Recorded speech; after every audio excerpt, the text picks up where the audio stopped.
warahmatullahi wabarakatuh. Kami suami sendiri wayasiri amri wahlul 'uqdatam min lisani yafqahu qawli. Yang terhormat Bapak Budi Setiawan selaku Kepala SD Negeri 3 Pasingangan, Bapak Ibu guru serta tenaga kependidikan SD Negeri 3 Pasingangan yang saya hormati.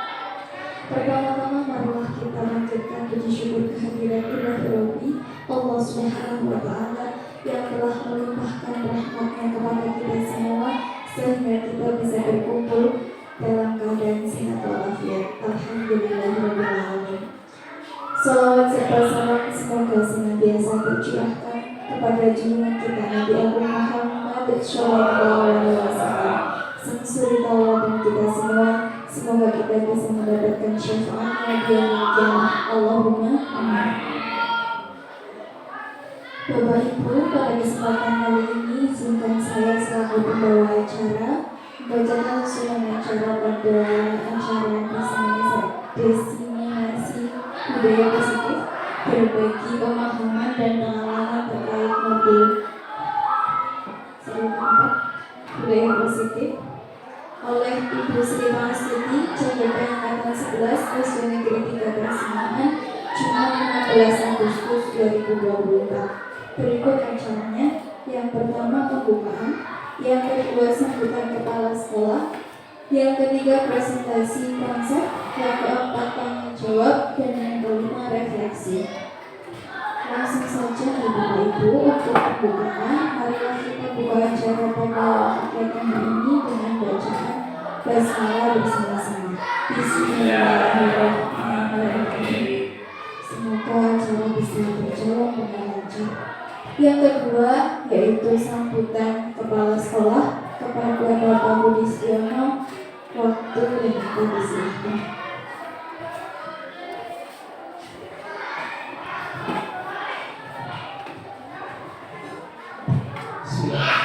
Assalamualaikum warahmatullahi wabarakatuh. Yang dihormati Bapak Ibu, dan juga tenaga pendidikan. Saya hormati Bu Sri Mastuti SUD selaku guru penggerak yang pada ini akan menyampaikan materi tentang budaya positif sesuai dengan modul nomor 4.1. Semoga apa yang akan Bu Sri Mastuti bisa dipahami dan juga bisa disebarkan kepada Bapak Ibu semua. Untuk budaya positif memang sangatlah penting, terutama untuk budaya di sekolah. Jadi seperti saya sampaikan dulu di sini sudah saya sampaikan untuk 3S, yaitu sapa, senyum, dan asal terakhir 5S ya, 5S yaitu sapa, senyum, sopan, dan santun. Diharapkan nanti dengan budaya positif ini anak-anak kita akan punya etika yang bagus baik di sekolah maupun di rumah. Artinya bisa diterapkan di rumah dan bisa dilatih di sekolahan dan akan berguna di masyarakat. Saya kira demikian saya sampaikan. Selamat kepada Bu Sri untuk kegiatan pagi ini, yaitu dalam diseminasi budaya positif. Semoga bisa bermanfaat. Assalamualaikum warahmatullahi wabarakatuh.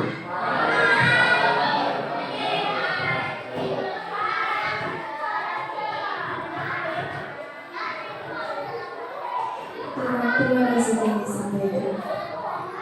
Acara selanjutnya yaitu presentasi konsep yang akan disampaikan oleh Ibu Sri Mastuti. Kepadanya disilahkan.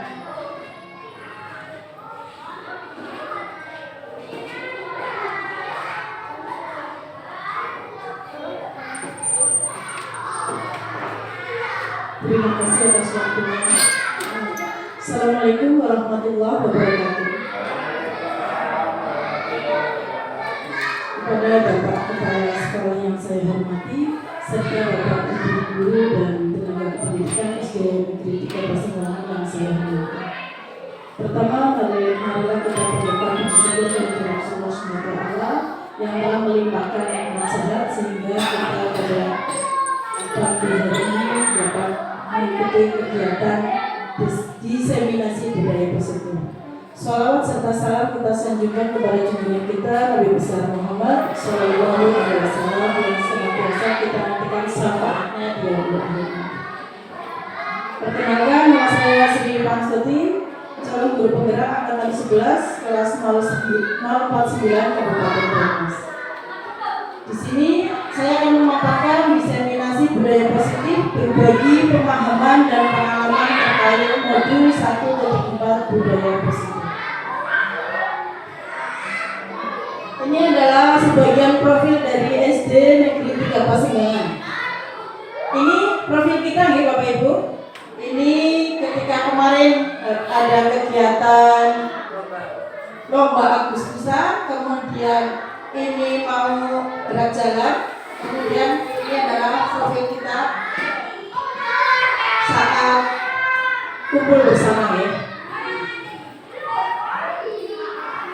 Salam dan bahagia. Ini salam dari guru penggerak. Biasanya sepertinya Assalamualaikum warahmatullahi wabarakatuh, salam sejahtera, Om Swastiastu, namo buddhaya, salam kebajikan, rahayu untuk kita semua. Ini salam yang sekarang biasa kita sapakan ya Pak Guru. Tujuan pembelajaran kita pada siang hari ini yaitu guru dapat menghayati pentingnya budaya positif dan penerapannya untuk mempertebal karakter pemilik dalam mewujudkan pelajar yang berprofil pelajar Pancasila. Agenda hari ini tadi sudah pembukaan, kemudian sambutan dari Bapak Kepala Sekolah, presentasi konsep, nanti ada sesi tanya jawab, refleksi dan penutup. Yang pertama, eksplorasi konsep disiplin positif dan nilai-nilai kebajikan universal, kemudian teori motivasi, hukuman dan penghargaan, serta restitusi, keyakinan kelas, kebutuhan dasar manusia dan bumi yang berkualitas, restitusi 5 posisi kontrol sebagai guru, dan restitusi segitiga restitusi. Pembelajaran yang pertama yaitu disiplin positif dan nilai-nilai kebajikan.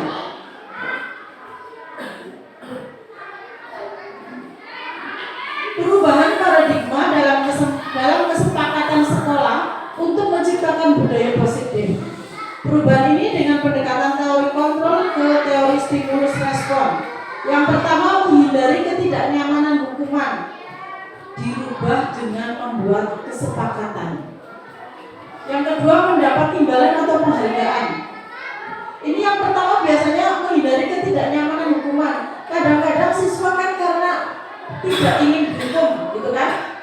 Tidak boleh ini, tidak boleh itu, seperti itu kan? Tidak boleh terlambat, tidak boleh membuang sampah di tempatnya. Sekarang itu dirubah dengan membuat kesepakatan.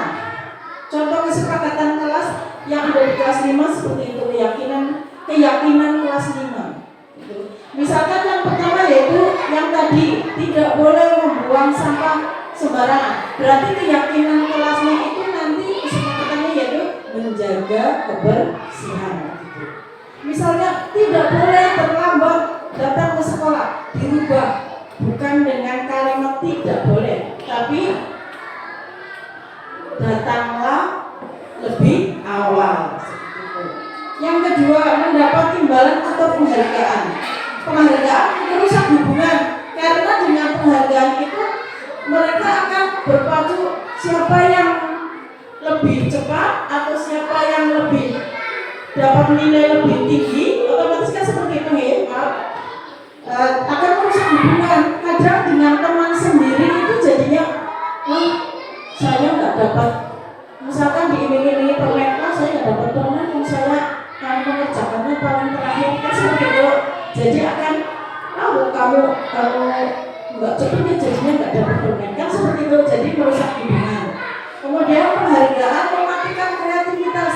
Karena karena sudah diiming-imingi jadi mereka justru kreativitasnya itu kurang, karena dengan misalkan sudah tahu, oh ya nanti saya akan mendapatkan ini, kalau sekedar komen aku sibuknya gitu misalkan, kan jadinya untuk lebih kreatif pemikirannya malah jadi mati, tidak kepingin berkreasi lagi gitu.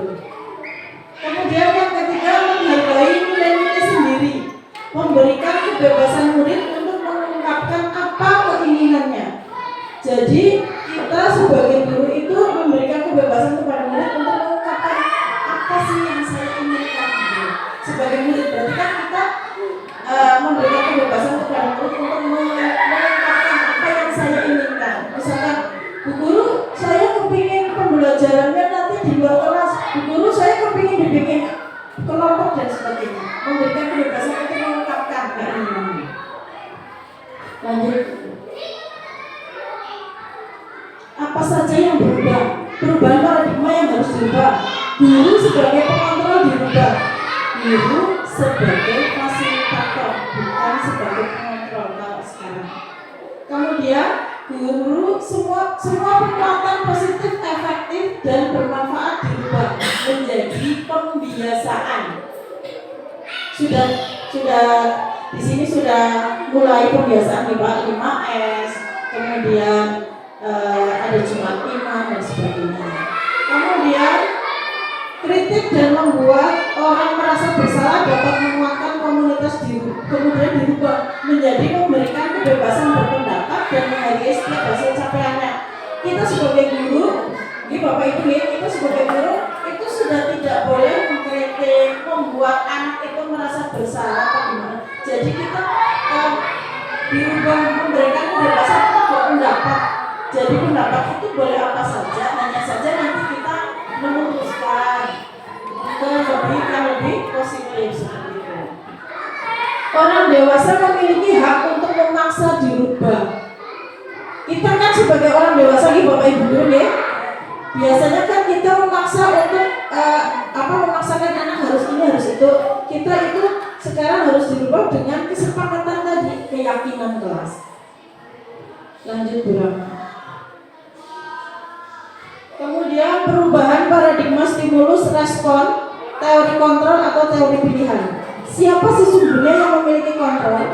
Yang stimulus respon yaitu kita mencoba mengubah orang agar berpandangan sama dengan kita.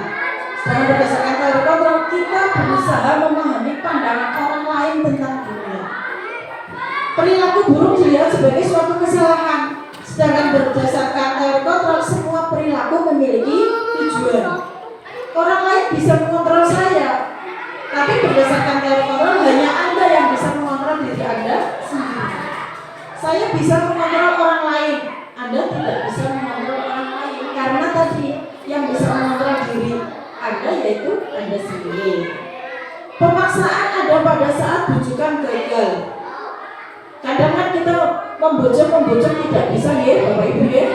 Akhirnya dengan pemaksaan. Tapi berdasarkan teori kontrol, kolaborasi dan konsensus menciptakan pilihan-pilihan baru. Model berpikir menang atau kalah diganti dengan model berpikir menang-menang, tidak ada yang kalah. Lanjut. Disiplin positif, tadi teori kontrol, teori pilihan. Ini berdasarkan Dr. William Glasser. Ini tadi. Anda tidak bisa mengontrol orang lain, hanya Anda yang bisa mengontrol diri sendiri. Ini adalah makna disiplin, belajar kontrol diri dengan menggali potensi kita agar tercapai tujuan mulia, yaitu sesuatu menjadi seseorang yang kita inginkan berdasarkan nilai-nilai yang kita hargai. Semua perilaku memiliki tujuan, baik yang perilaku baik ataupun yang tidak. Mesti setiap anak itu memiliki tujuan, terutama kepingin untuk diperhatikan biasanya. Kemudian model berpikir menang-menang dan kolaborasi dan konsensus menciptakan pilihan-pilihan baru. Realitas kebutuhan kita berbeda, karena kebutuhan kita masing-masing berbeda. Kita berusaha memahami pandangan orang lain tentang dunia. Setiap orang memiliki gambaran yang berbeda. Teori motivasi untuk menghindari hukuman dan untuk mendapatkan imbalan, ini termasuk motivasi ekstrinsik ya Pak. Sedangkan kalau motivasi intrinsiknya untuk menghargai diri sendiri. Nilai-nilai kebajikan universal dan keyakinan keras. 5 posisi kontrol sebagai pendukung, membuat rasa bersalah sebagai teman, pemantau, dan manajer. Kemudian menuju ke segitiga restitusi, menstabilkan identitas, validasi kebutuhan, dan menanyakan keyakinan. Setelah menanyakan keyakinan, terciptalah keyakinan kelas. Kemudian dari itu yang kebutuhan kita itu berbeda, merujuk ke 5 kebutuhan dasar manusia, yaitu bertahan hidup, penguasaan, kasih sayang dan rasa diterima, kesenangan dan kebebasan. Makna disiplin. Penegakan disiplin cenderung ke perilaku pemaksaan dan hukuman. Ini buatan Bapak Ibu. Kalau dulu seperti itu ya, sampai sekarang juga mungkin masih ada. Yang perlu dirubah tidak lagi dengan adanya tekanan, tetapi dengan membuat seseorang menggali potensinya menuju kepada sebuah tujuan mulia dengan mengontrol diri dan menguasai diri. Nilai-nilai kebajikan universal. Nilai-nilai kebajikan adalah sifat-sifat positif manusia yang merupakan tujuan mulia yang ingin dicapai setiap individu. Nilai-nilai tersebut bersifat universal dan lintas bahasa, suku bangsa, agama maupun latar belakang. Yang pertama, setiap perilaku atau perbuatan memiliki suatu tujuan. Yang kedua, mengaitkan nilai-nilai kebajikan yang diyakini seseorang, maka motivasi intrinsiknya akan terbangun. Kemudian menggerakkan motivasi dari dalam mencapai tujuan yang diinginkan. Yang ketiga, nilai-nilai kebajikan yang ingin dicapai setiap anak Indonesia kita kenal dengan profil pelajar Pancasila yang sudah sering kita nyanyikan dengan anak-anak Bapak. Beriman, bertakwa kepada Tuhan Yang Maha Esa dan berakhlak mulia, mandiri, bernalar kritis, berkebinekaan global, bergotong royong dan kreatif. Penerapan nilai-nilai kebajikan SD Negeri 3 Pasiganggan sudah. Kita kerjasama kok, gotong royong sudah. Kemudian beriman dan bertakwa ya, sudah ada. Kemudian kreatif sudah, mandiri sudah hampir semuanya nih. Lanjut Bu. Pembelajaran 2, teori motivasi, hukuman dan penghargaan restitusi.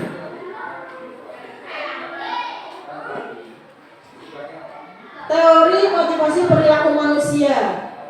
Motivasi eksternal untuk menghindari ketidaknyamanan atau hukuman. Apa yang akan terjadi apabila saya tidak melakukannya? Contohnya, kalau motivasi eksternalnya untuk mendapatkan imbalan dari orang lain. Contohnya, apa yang akan saya dapatkan apabila saya melakukannya? Motivasi internal, tujuan disiplin positif untuk menghargai diri sendiri. Saya akan menjadi orang yang seperti apa bila saya melakukannya. Jelas berbeda tentunya. Merdeka belajar, terinspirasi dari Ki Hajar Dewantara.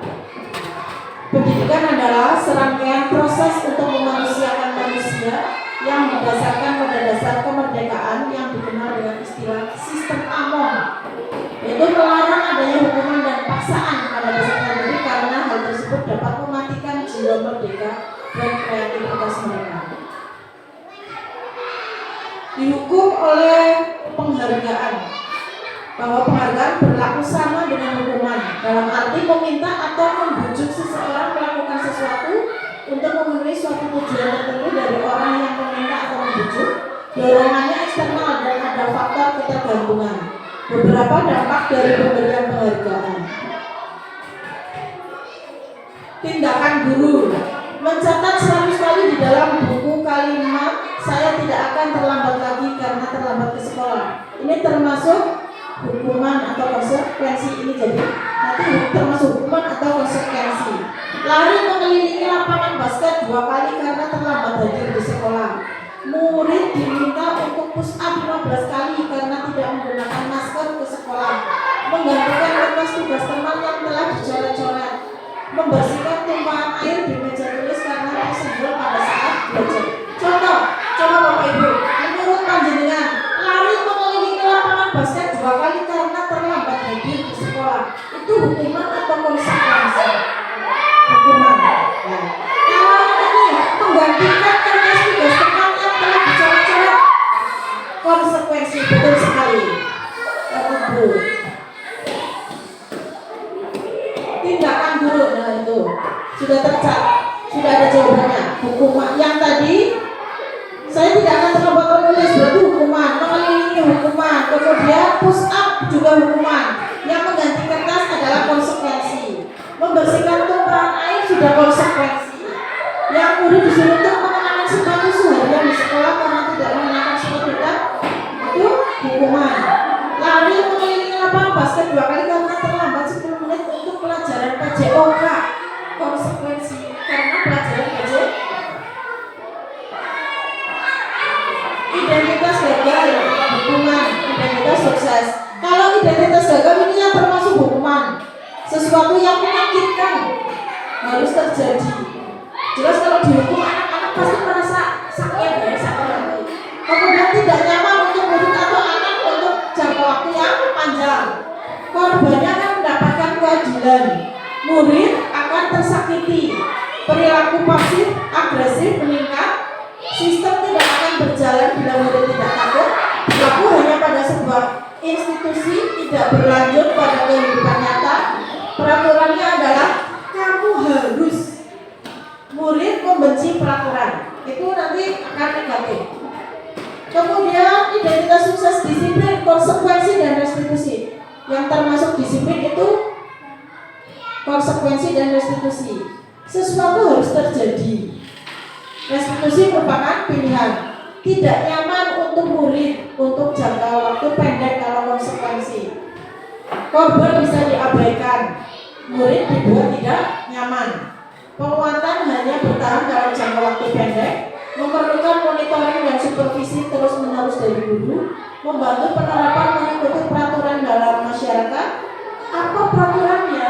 Mampukah kamu melakukannya? Terima kasih. Murid akan menghormati peraturan. Ini netral. Kalau konsekuensi bersifat netral. Kalau restitusi akan positif nanti hasilnya. Restitusi merupakan pilihan menguatkan untuk anak dalam jangka waktu panjang.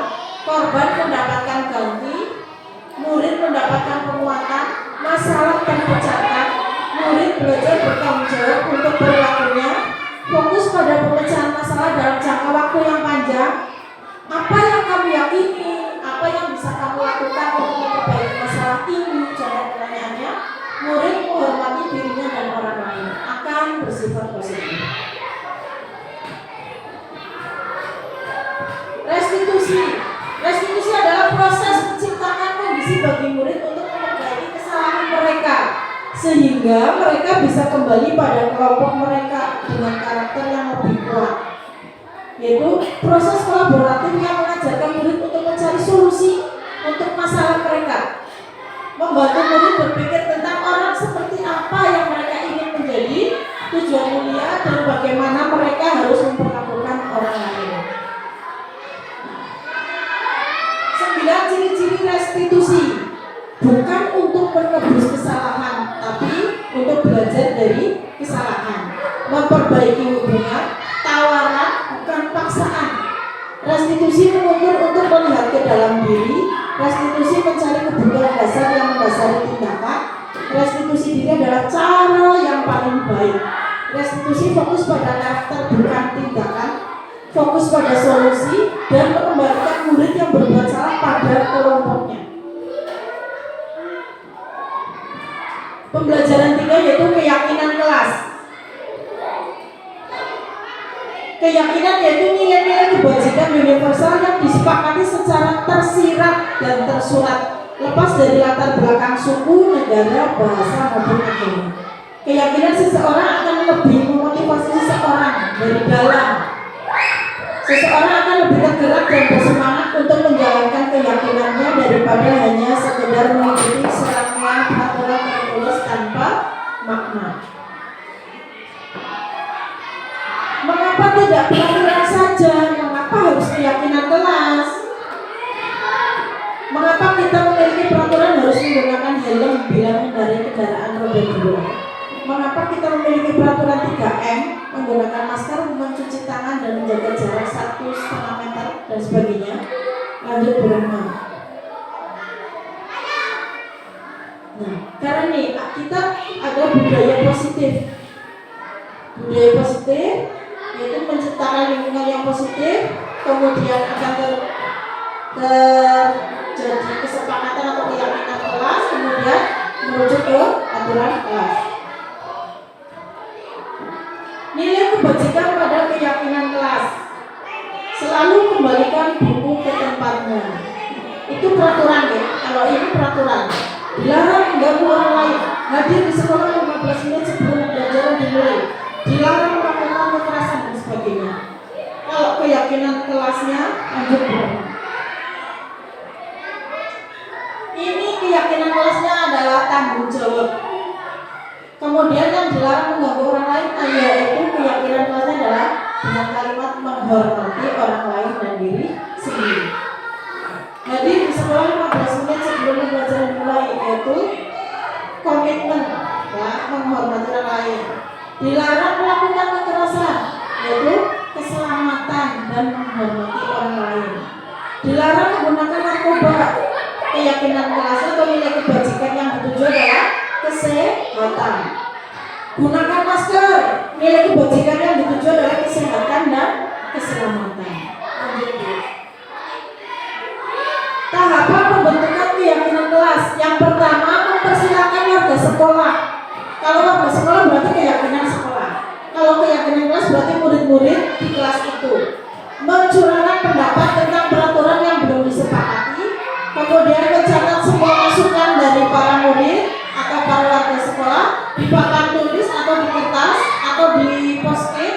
Kemudian susunlah keyakinan kelas sesuai prosedur pembentukan keyakinan kelas. Ganti kalimat yang negatif menjadi kalimat yang positif. Setelah keyakinan kelas selesai dibuat, maka seluruh warga kelas dipersilakan meninjau ulang, menyetujuinya dan menandatangani keyakinan kelas, termasuk gurunya atau semua warga sekolah. Keyakinan sekolah atau kelas selanjutnya bisa dilekatkan di dinding seperti itu, dan yang mudah dilihat semua warga kelas.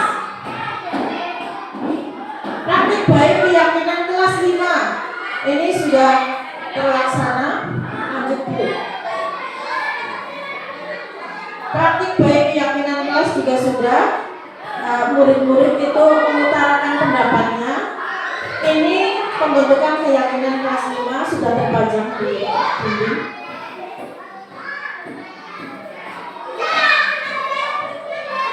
Bagaimana jika ada pelanggaran di dalam menjalankan keyakinan kelas?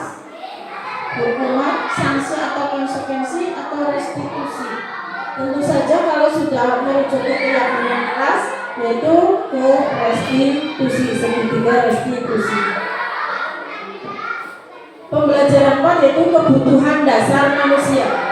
Manusia memiliki 5 kebutuhan dasar, yaitu bertahan hidup, kemudian kesenangan, penguasaan, kasih sayang dan rasa diterima serta kebebasan.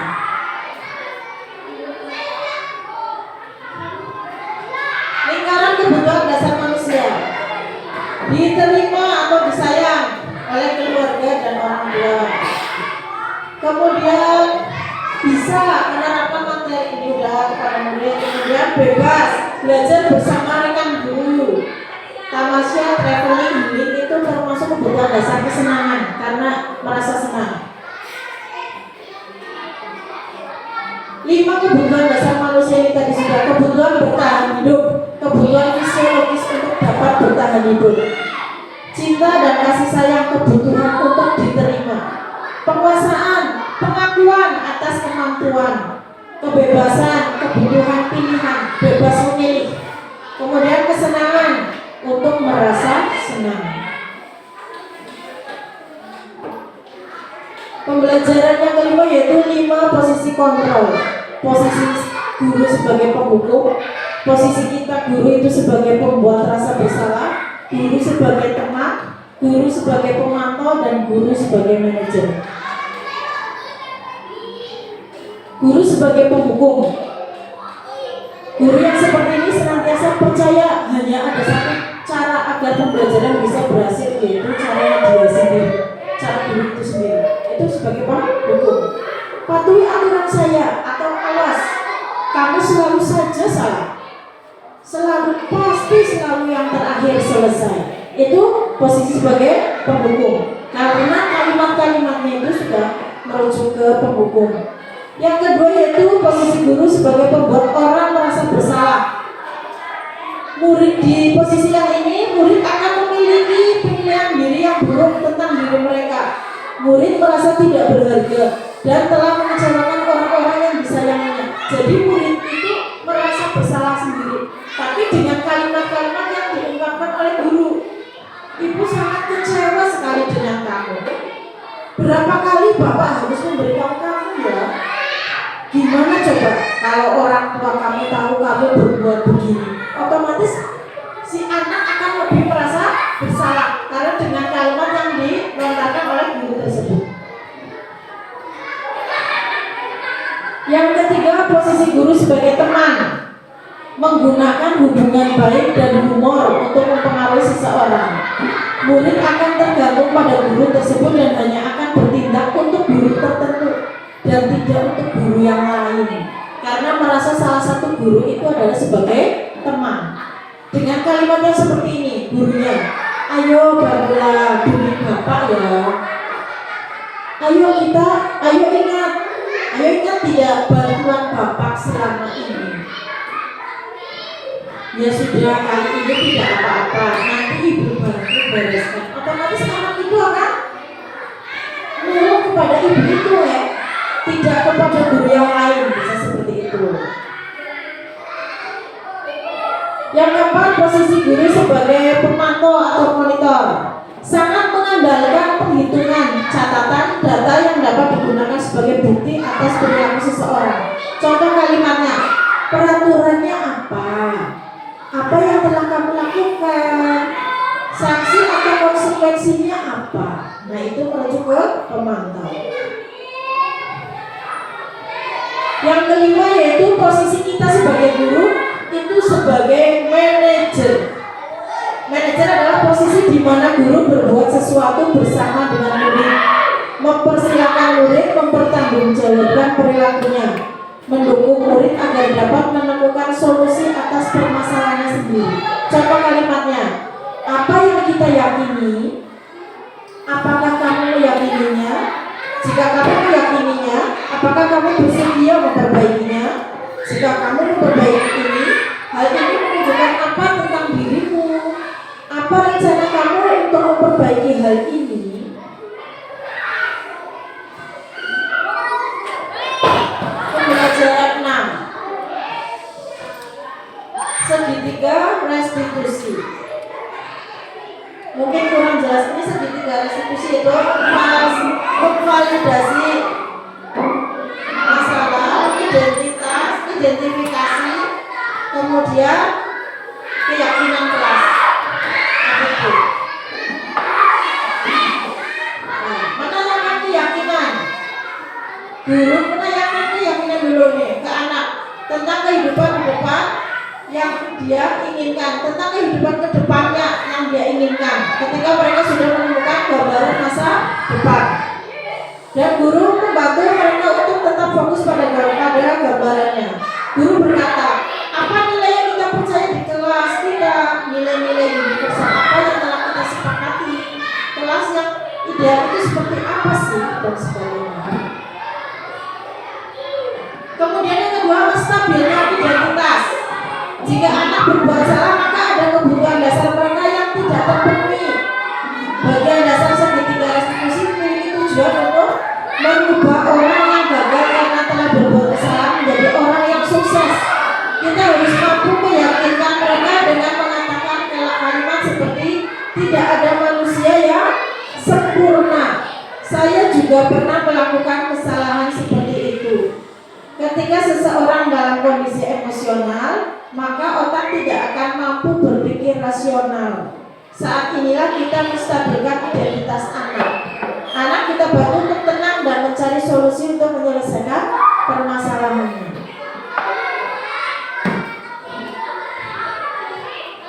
Validasi tindakan yang salah. Konsep langkah kedua adalah kita harus memahami kebutuhan dasar yang mendasari tindakan anak berbuat kesalahan. Guru berkata, kamu bisa saja kan lakukan hal yang lebih buruk, tapi kamu tidak melakukannya kan? Apa yang penting bagi kamu? Kamu pasti punya alasan mengapa melakukannya. Biasanya seperti itu. Praktik baik segitiga restitusi ini kemarin sudah saya praktikkan. Lanjut. Ini testimoni dari salah satu siswa.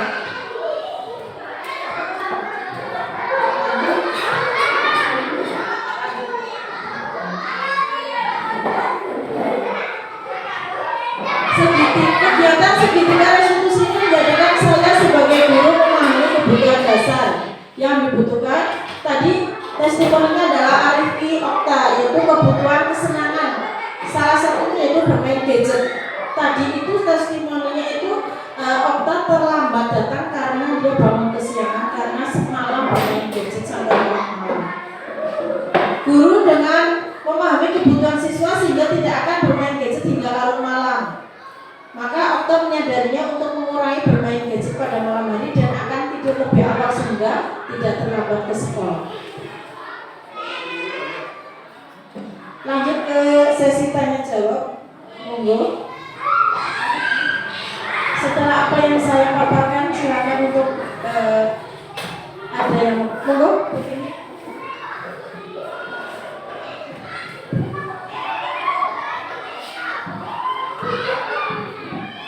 Bertanya terima kasih pertanyaannya, yaitu apakah hubungan antara menciptakan suasana yang positif dengan proses pembelajaran yang berpihak pada peserta didik? Hubungan antara menciptakan suasana yang positif dengan proses pembelajaran yang berpihak pada peserta didik. Hubungan antara menciptakan suasana yang positif dengan pembelajaran yang berpihak pada murid. Dua-duanya itu sangat berhubungan erat karena dengan kita menciptakan suasana yang positif di kelas atau di sekolah, maka kita akan lebih mudah untuk mencapai pembelajaran yang berpihak kepada murid. Pembelajaran yang berpihak kepada murid itu pembelajaran yang tidak sekarang pembelajaran berpihak kepada murid, guru itu hanya sebagai fasilitator, bukan murni kita yang fokus, maksudnya satu berpusat pada satu dengan cara guru menjelaskan, guru mengatur posisi duduk atau mengatur pembelajarannya mau seperti apa, itu tidak, karena pembelajaran yang berpihak pada murid adalah pendapat murid itu kita terima mau pembelajaran yang seperti apa, gitu kan? Nah, kita otomatis menciptakan suasana yang positif dulu kan, mereka nyaman, mereka senang, mereka merasa aman. Contohnya mereka nyaman, berarti kan suasana kelasnya dibikin supaya mereka nyaman itu seperti apa. Kemudian mereka pembelajaran yang senang sehingga mereka itu dapat belajar dengan tenang itu seperti apa. Contohnya di awal tahun pembelajaran itu kita membuat seperti menanyakan apa sih yang mereka inginkan di kelas ini. Contoh seperti saya kemarin itu di kelas 5 saya berikan ruang untuk mereka mengungkapkan pendapat. Coba silakan sampaikan pendapat, boleh ditulis di papan tulis apa yang kalian inginkan untuk kita belajar di kelas 5 itu nyaman. Kelas yang seperti apa sih yang kalian inginkan sehingga kita itu nyaman di kelas ini, betah berlama-lama di kelas ini, tidak ada yang kepingin cepat pulang, tidak ada yang maksudnya cemberut terus, tapi mereka dengan senang, dengan nyaman, dan dengan kerjasama yang luar biasa. Akhirnya mereka itu mengungkapkan dengan berkelompok, kemudian dipresentasikan apa yang mereka sampaikan, apa yang mereka ungkapkan. kemudian ini loh Bu, kami ini kepingin kelas yang seperti ini, kelas yang terang, kelas yang ada kipas anginnya, kelas yang penataan tempat duduknya itu sesuai keinginan kita, jadi kita nyaman untuk berkelompok, untuk berkolaborasi dan sebagainya. Jadi hubungannya sangat erat karena dengan menciptakan suasana yang positif di kelas, maka pembelajaran yang berpihak pada murid akan tercipta dengan mudah, tercapai. Begitu Ibu? Monggo ada yang lain pertanyaannya?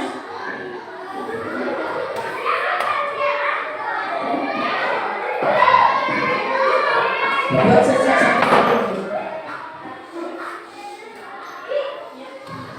satu lagi monggo.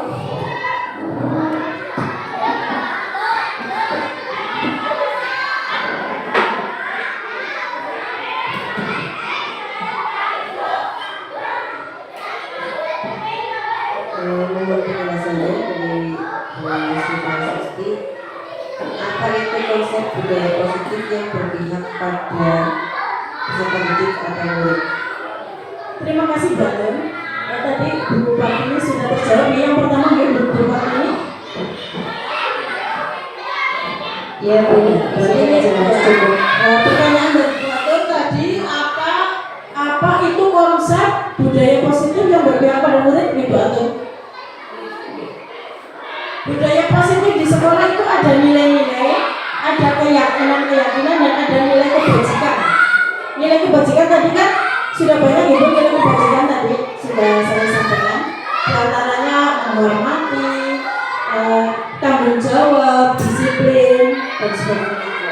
Kemudian kebiasaan-kebiasaan di sekolah yang berpihak pada murid agar murid dapat berkembang menjadi siswa yang lebih cerdas, berprestasi, bernalar kritis, ada di profil pelajar Pancasila. Jadi budaya positif di sekolah adalah nilai-nilai, keyakinan-keyakinan dan kebiasaan-kebiasaan di sekolah pada murid agar murid dapat berkembang menjadi murid yang bernalar kritis, gitu Bu. Kemudian penuh dengan hormat dan tanggung jawab serta kreatif.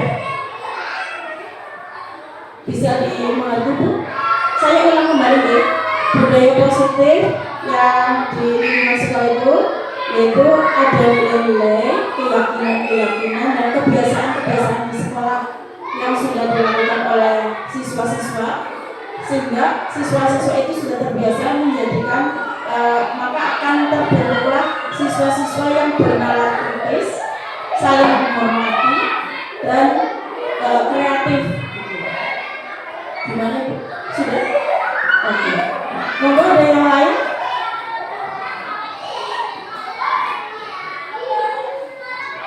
Monggo Bapak Ibu. Ini terima kasih sekali atas waktunya Bapak Ibu hebat ini. Bapak Ibu hebat SD Negeri 3 Pasundan. Monggo kami buka sesi yang berikutnya. Apakah sudah cukup? Sudah.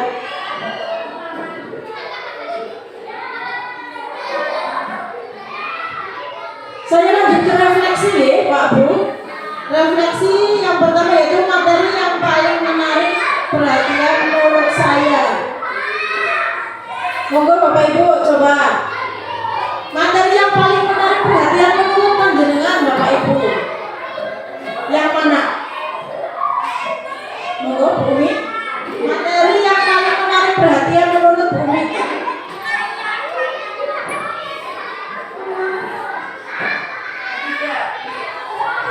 Tadi kan ada 5 posisi kontrol, budaya positif, disiplin, 5 posisi kontrol, 5 dasar kebutuhan manusia, segitiga restitusi.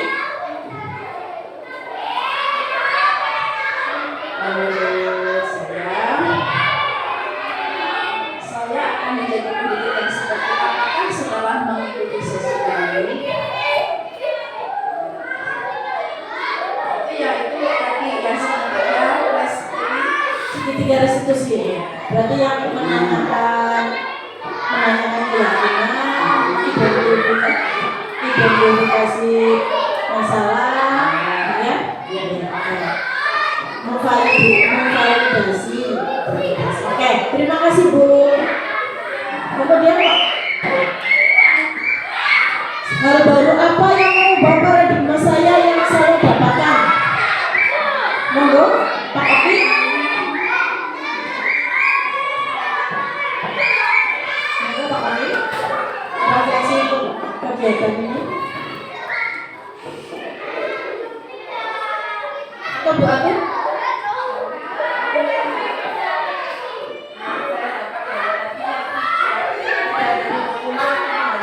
Ya, betul sekali. Setuju nih Pak Bude. Tidak ada hukuman, tidak ada penghargaan. Kita merujuk ke segitiga restitusi. Hal baru apa tadi udah. Materi yang paling menarik perhatian menurut saya. Monggo Pak Saliman.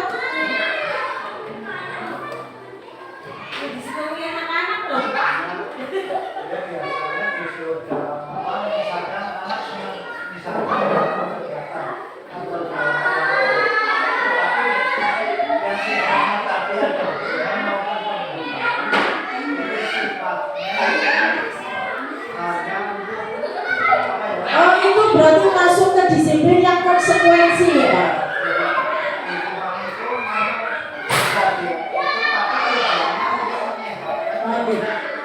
Oh, sama Pak. Berarti kita bukan ke konsekuensi tetap ke segitiga restitusi, tapi anak itu kita tanyakan apa tindakan kamu itu seperti apa sih? Apakah sudah benar atau belum?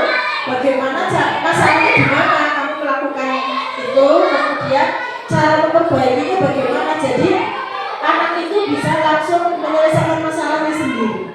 Itu berarti merujuk ke segitiga restitusi juga Pak. Berarti kita setuju ya bahwa guru itu ini dari 5 posisi kontrol guru itu yang paling bagus adalah posisi guru sebagai manajer. Ini Bapak Ibu setuju? Ya, alhamdulillah. Lanjut Bu. Kiranya hanya itu apabila dalam pemaparan tentang budaya positif banyak kata yang kurang berkenan, saya mohon maaf. Akhir kata, wabillahi taufiq wal hidayah. Wassalamualaikum warahmatullahi wabarakatuh.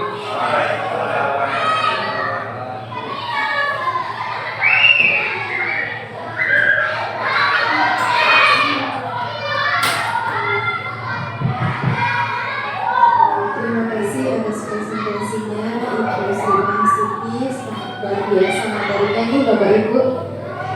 Menuju ke ujung acara yaitu penutup. Marilah kita tutup acara pada siang hari ini dengan membaca hamdalah bersama-sama. Alhamdulillahirabbil alamin. Kurang lebihnya mohon maaf. Wallahul muwaffiq ila aqwamit thoriq. Assalamualaikum warahmatullahi wabarakatuh.